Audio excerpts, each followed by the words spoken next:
to our webinar, Working with the Unknown in Symptom Constellation. My name is Sheila Saunders. I'm a psychiatric nurse as well as a licensed marriage and family therapist. And I've been working with constellations for about 23 years now. And it's my pleasure today to work with Dr. Karl Heinz Rauscher in this introduction to Working with the Unknown in Symptom Constellations. Dr. Rauscher. Yeah, thank you, Sheila, for being with me today in this webinar. Well, working with the unknown, this is something which everyone who is facilitating constellation work or family constellation knows, because there are very frequently people don't know so much about the history of their family or even their personal history of trauma when they go back to childhood or even during the pregnancy or during birth. They don't know what happened, but there could still be some trauma there, or way back in the third or fourth generation. People are not so aware of that. Even, of course, they should do a family tree before they come to a group with family constellations or to single work. But still, sometimes nobody else is there who knows about it. Sometimes there are secrets, things which were never told, and about especially a trauma which is relevant for the presented issue. And so you get into many situations where you don't know what happened, but there is always, I say always, an unresolved trauma in the background of a problem, a disease, or a symptom, or a relationship problem, or if children have problems, there is an unresolved trauma. And basically four areas of that could be the framework of an unresolved trauma, and this is family of origin. So somebody else experienced the trauma, not yourself. And then present family. That means your children and your important love partners. There could also be people experiencing a trauma. And then the third field is personal trauma, trauma which you might have experienced yourself in childhood, in this life, childhood, youth, or later. And some of those traumata you might not even remember. And there's a fourth possibility, and this is personal trauma, but not in this life, in a former life. And in past life trauma, you know nothing about what's happening. So you're blank to begin with. This is then working with the unknown at its best, I say. But in many family constellations, if you go back to an original trauma in the family of origin, most of the time you are also ending up in a blank field, where you have the original trauma already represented in the constellation, but you don't know what exactly it is.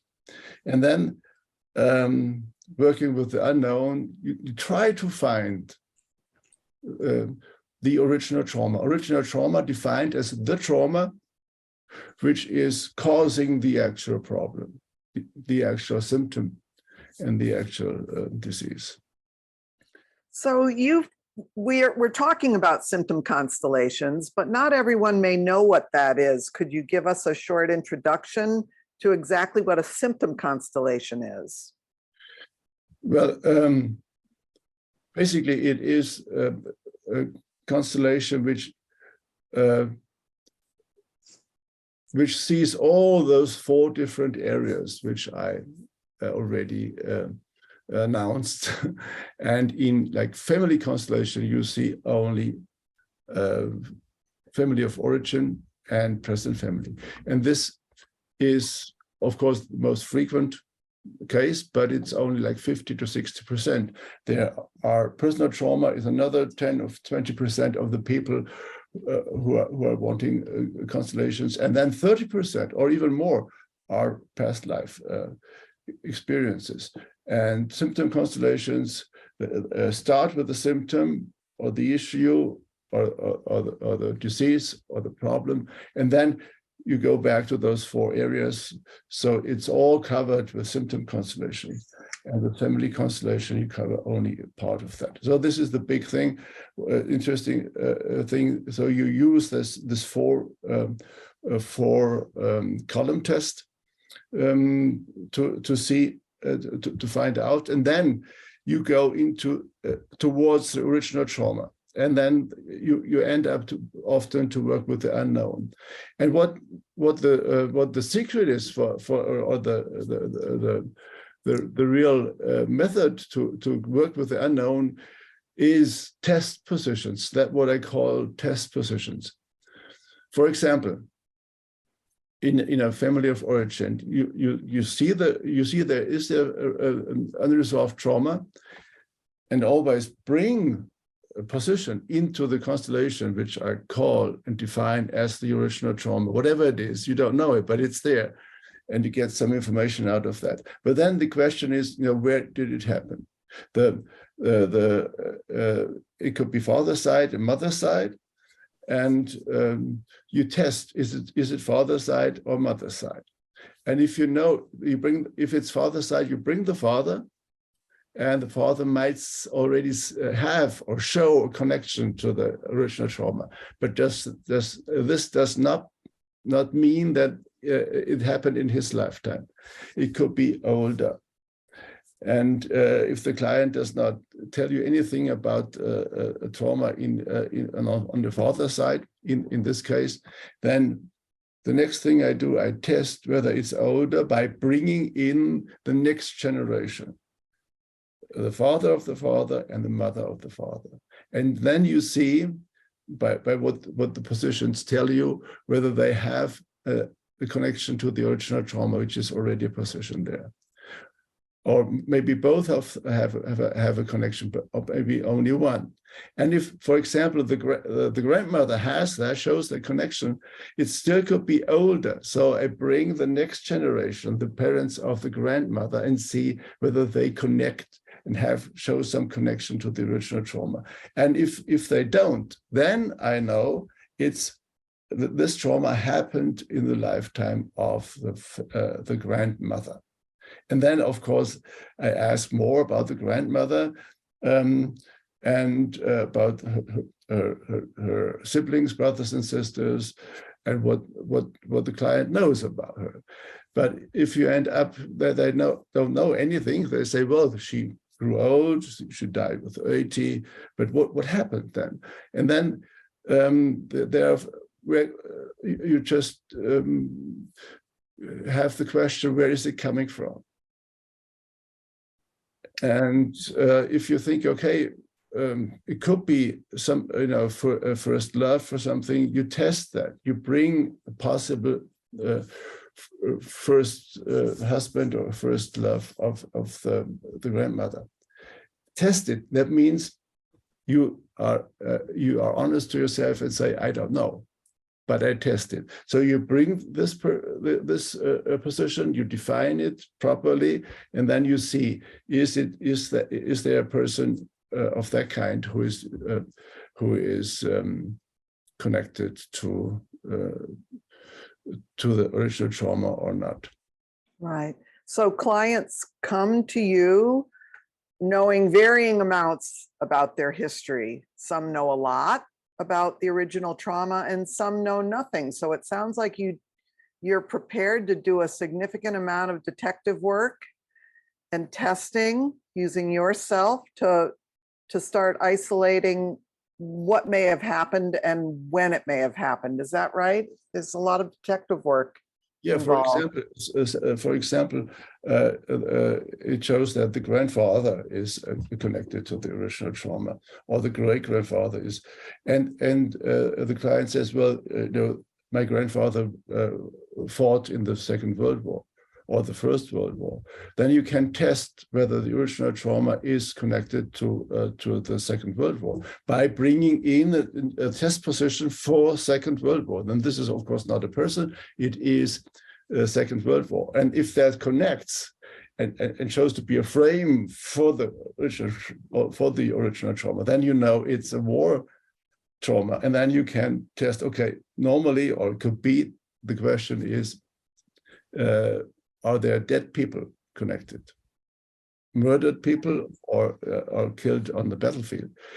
So you bring test positions. You bring, for example, I always bring them 3 possible victims. Victims meaning murdered people.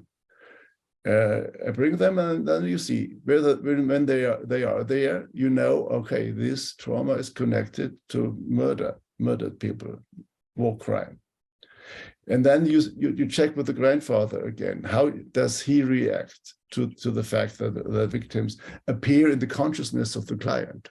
This is consciousness, of course. Work, constellation work is work with the consciousness. And then to bring more clarity in that, you bring the murderers in this case.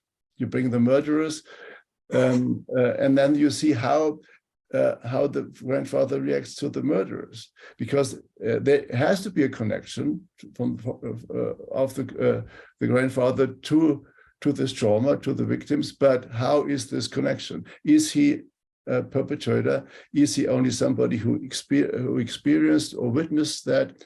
Is he somebody maybe who lost a dear person, a dear one, in this war crimes? Then this is totally different picture. So you just try, you see, try. For example, if I bring Second World War war crimes, and it's clear that the perpetrators are German, then I go to the top perpetrator in that time in Germany, and this is Hitler. I bring him. Or if it's English perpetrators in South Africa or in another colony, I bring the leading perpetrator, which is then depending who is king or queen in those old times when England had the colonies. So I bring all the perpetrators, and then you see how the member of the family who has the connection and experienced that, in this case the grandfather, is connecting. And if he is on the part of the or sympathizes with the perpetrators, you often see the Nazi greeting to Hitler. You see it. So then he was Nazi, and this is test positions. You don't know that before. You just test it, and then sometimes even then it is not clear whether the grandfather has personal guilt or not, whether he really is a perpetrator or just agreeing to what the perpetrators did, which is the difference. So test position, the next test position is guilt. Bring in guilt and see whether there is guilt and to whom guilt connects in the constellation. And if guilt goes to the grandfather, then you know he was a perpetrator. And this is working with the unknown, just an example for that. And the most working with the unknown, the most detective work is happening when I work with unresolved trauma in a past life. And this is pretty much structured what I do. And I bring always like 5 positions there if I do this. And one is so that the client has somebody to look at. On the other side, I bring the one who the client was in their former life, in this past life. Then I bring the trauma, because there was trauma. And then next question is, was that trauma man-made or not? If it's man-made, you got to be a perpetrator, somebody who did that, male or female. So I bring test position perpetrator, a perpetrator. And if the perpetrator goes away or doesn't feel that he or she is there, or breaks down, so no energy there, then you know, okay, this is not trauma not made by man. And then the next question is, okay, what is it then? So it could be disease. So next question is it a disease? So you bring test position disease in the background, and if it connects to the trauma there in the past life, then you know it is a disease. If it doesn't connect, you say, okay, it's no disease. So what could it be? The next thing is, the question is it then maybe natural disaster? You can also test natural disaster, and if it tests positive, that means it's showing a connection. You try those the main natural disasters, and you can start with anyone. You can. This is fire, flooding, eruption of a volcano. It could be storm, whatever. So, or it could be also a storm and trees falling down, somebody is dead. So it and you do this until you find it, because it is better for the healing to see the truth. So this is test positions.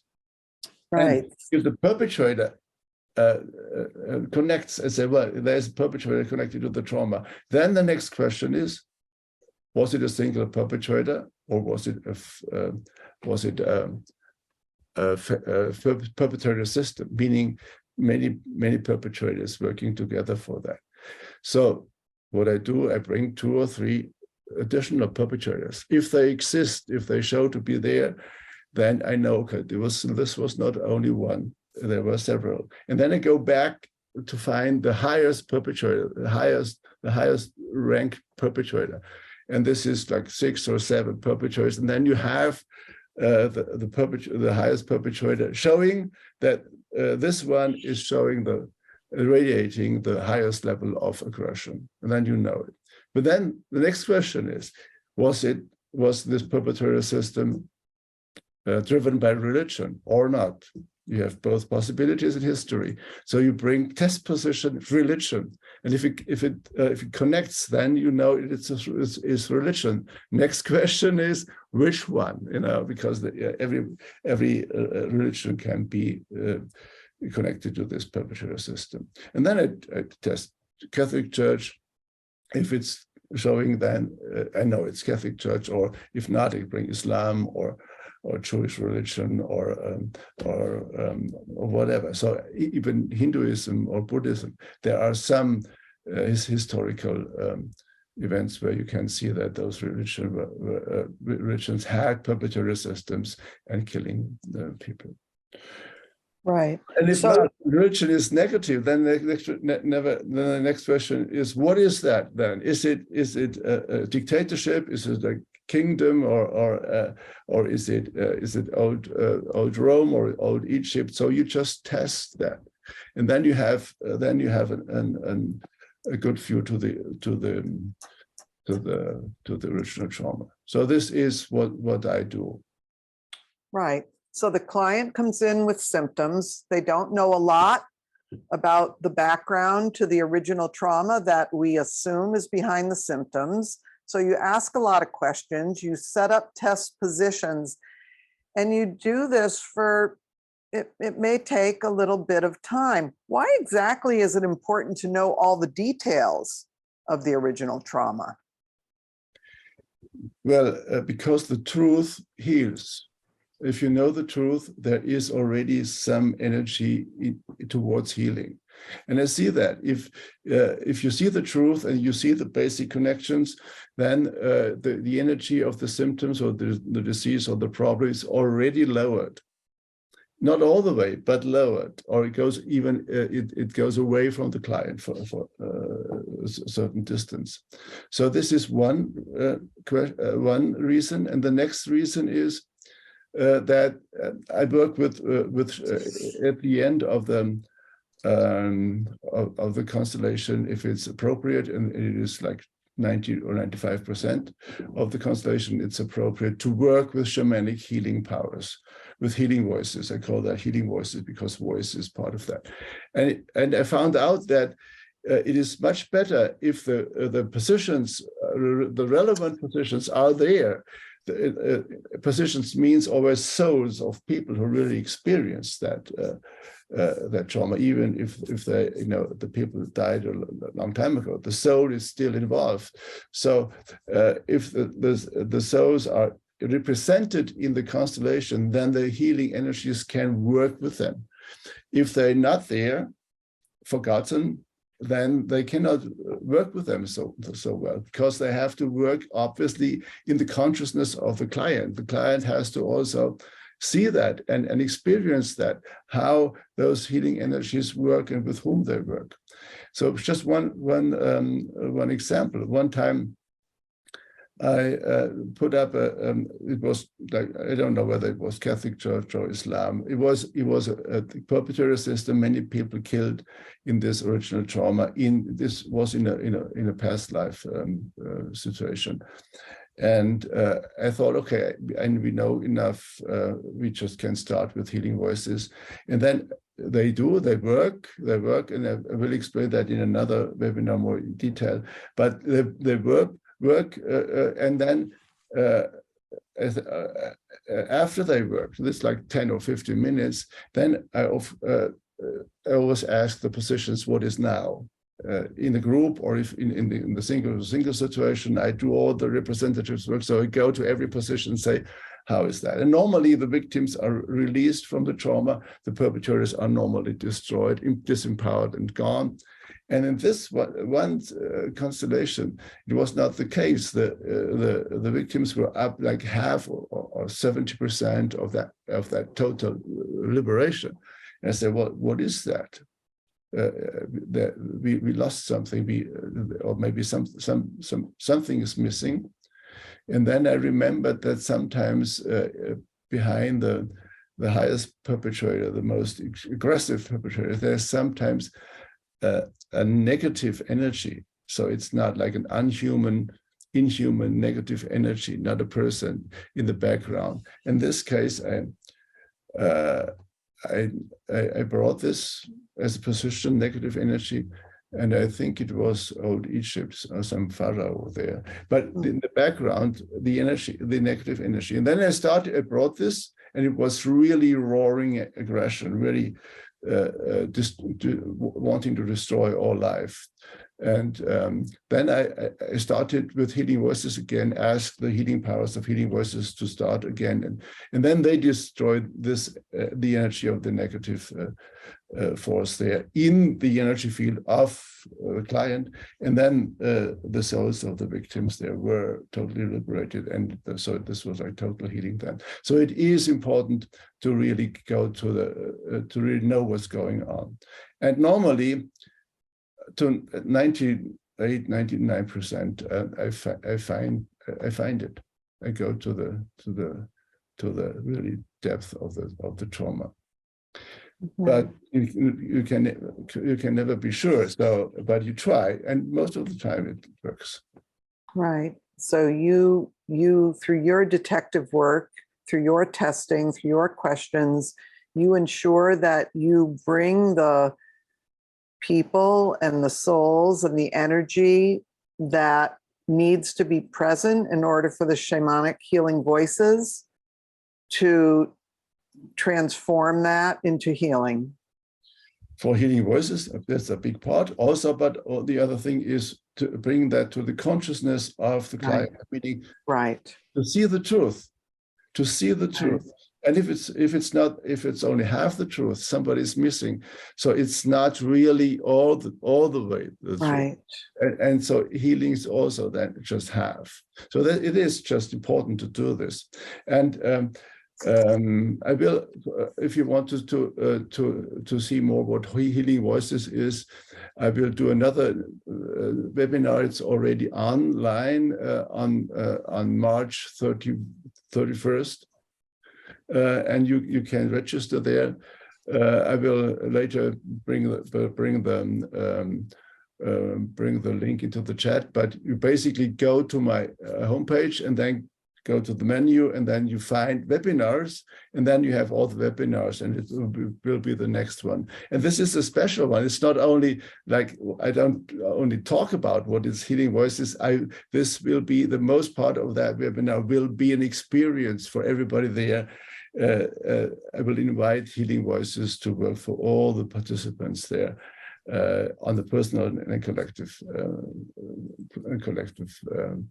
field, so it's really worthwhile. I did this the first time in last fall, and people really liked it. So you find the link to get the free ticket for that in the chat in a minute. Okay, thank you. Fantastic.